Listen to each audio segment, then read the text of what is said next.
venture capital and PE do not have a high risk tolerance. What you find when you talk to sophisticated investors, it's all about the risk mitigation. These guys don't make money by taking non-risk adjusted risk, right? Mm-hmm. It is all about a risk adjusted risk. And so because of the size of the capital pool, you have different kinds of risk players who are comfortable with certain kinds of risks for startups or certain kinds of risks for growth companies or certain kinds of risks, right? And so when you look at a capital stack, you will find that there's ample capital for whatever risk level that you want, sufficient enough to have a very robust market around it. So it's not so much that the U.S. has a super high risk tolerance, but that there are enough players, wherever you want to be on the risk spectrum, who are comfortable with understanding that particular risk at that development and the mitigants for that risk, and that's who they bet on.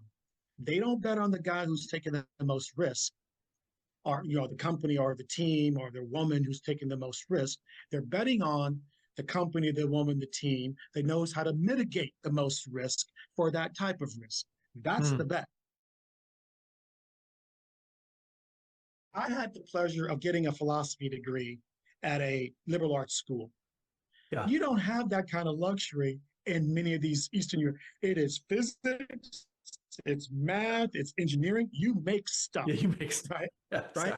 And so the pragmatic and practical pool of talent at that university, at that mindset level, they make great stuff, right? And guess where the best and the brightest go? Up until recently, they become PhD students. And when you talk to them as PhD students, and then you talk to them, I spoke at dozens of universities and talked to professors and departments, those departments and professors eschew their best and brightest doing something as pedantic as making money.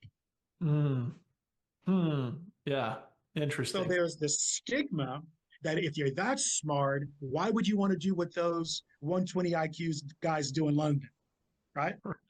So you got culturally this issue of not supporting innovation in that sense. So you got a lot of best people not being trained in how to truly be innovative.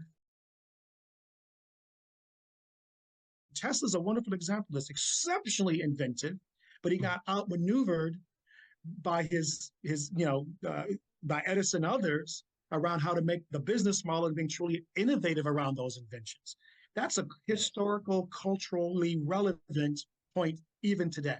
His level of inventiveness is top notch. Off the charts, but his ability to meld the capital, get the business model around it, he got outmaneuvered. He got outgunned by Edison and co, right? As you start having the weight of the world on your shoulders, you got kids, you got wives, you've got employees, you've got bigger problems, right? You think. Keeping the same level of curiosity and inquisitiveness and maybe naivete that you can do anything you want. That, to me, I want to make sure that this world does not beat that out of me and beat that out of other entrepreneurs, because it can happen, man. I remember reading very early on about an immigrant that came out came out of Europe during the 30s in New York in the middle of the Depression. And 50 years later, he was this super rich industrialist. And they asked him, how did you do it? He said that I never read the papers. Those aspirations that we all have, that sense of wonder, etc., don't lose that. Keep that young man or that young woman in your spirit, because before you know it, the world will do its best to take it out of you.